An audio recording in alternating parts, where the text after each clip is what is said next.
All right, Eli Cornell, let's talk about the politics here at home. Is Donald Trump hearing this message? Has he reacted to Orban losing, Eli? No, for all the focus on and prioritization of this election in the days leading up to it and the weeks leading up to it, it's been almost forgotten about immediately by this White House. And I guess that's not surprising. The president has been around reporters twice since the results came in, since Orban conceded. Has not gotten many questions. There was one question attempted to be shouted at him this afternoon as he was receiving a McDonald's DoorDash order outside the Oval Office. Not clear if he heard the question, but he sure didn't answer it. And the folks that I've talked to at the White House have been pretty quiet about the results itself, which I think just goes to, that when they talked about why they were going, why they took such an interest in it, it was always discussed in the context of personal loyalty, repaying the loyalty that Orban has shown Donald Trump over the years, and the fact that his leadership in Hungary really was a template of sorts for what Donald Trump and the MAGA movement have attempted to do here in the United States, hollowing out the sort of the government, the institutions, changing the Constitution, creating ICE, just like Orban created kind of a police force of his own in Hungary. So there are a lot of striking parallels. There's a lot of alignment between Orban and Trump, and but when you ask them, well, why didn't he win? Why did you go if he might not win? It's not really an answer to that question. It's almost kind of like, oh, it's fine. We were just trying to repay the favor. It's interesting because there was a sense of inevitability around Orban for so long. I mean, 16 years in power, Eli. He was there forever. He built the system around propping himself up and keeping him in power. Again, the media controlled by him and focusing on his message. And that is much of what it seems Donald Trump is trying to create here, creating an air of inevitability around him, constantly saying there's no way for him to lose.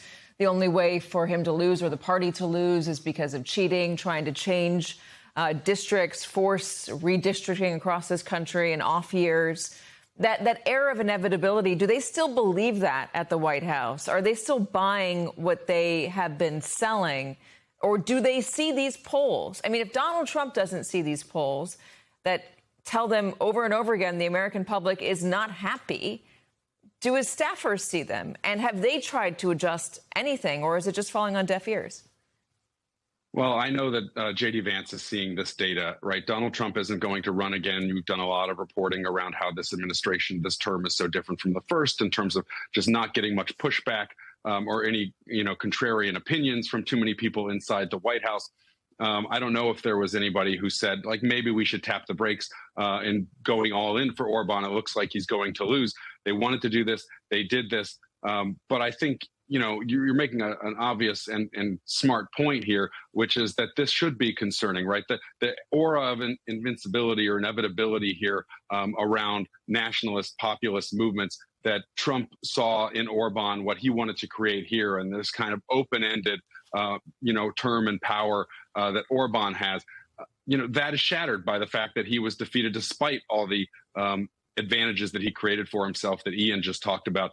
And so whether Donald Trump is understanding that, aware of it, concerned by that, obviously there are people in the political shop at the White House and people who are thinking about running in 2028 and carrying on that MAGA mantle that have to be thinking about this and have to understand those obvious parallels that even when you kind of bend the administrative state your way and you're trying to create these structural advantages for yourself, there is nothing guaranteed when the voters in what is still a democracy determine that there is something stagnant and stale or corrupt about your regime. And that is all the more pronounced in a situation where the economy is going downhill. And, it's one thing for voters to look the other way about a new East Wing ballroom or other projects, building statues, all these things, if gas is $3 a gallon. When gas is $6 a gallon in California, $5 everywhere else, those sorts of things become a little harder, I think, for a lot of voters to stomach. When you go to the grocery store, you're paying more for beef, you're paying more for all of your daily needs because the price of all your groceries are going up because he's launched a war in Iran, or inflation keeps going up because he's launched a war in Iran, or suddenly you're talking about not ruling out a draft, even though the administration had said that it was the other guys, Kamala Harris, who was going to drag us into a war that was going to send our young men away.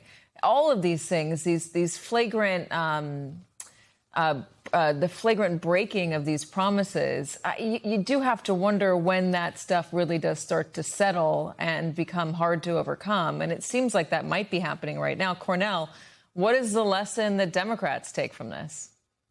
Well, you think it's happening right now? I think on Earth One, it's not inevitable. It's a lot of proof that, in fact, it's happening right now. If you look at every election, Katie, since Donald Trump came into office, every special election, off-year election, Democrats have either overperformed or flipped red seats, right? I will point to you that a Democrat is now, the representative for Mar-a-Lago, a very deeply red area here. So it is settling in with Americans. And this to a certain extent is one of the oldest stories and, a story as old as politics, right? Disgruntled, anxious electorate looking for change turns against the party in power. And so we have seen that in every election that has happened. I think the lesson from Democrats to take is, again, we're going into a midterm. And this is old as politics. Make this a referendum on Donald Trump.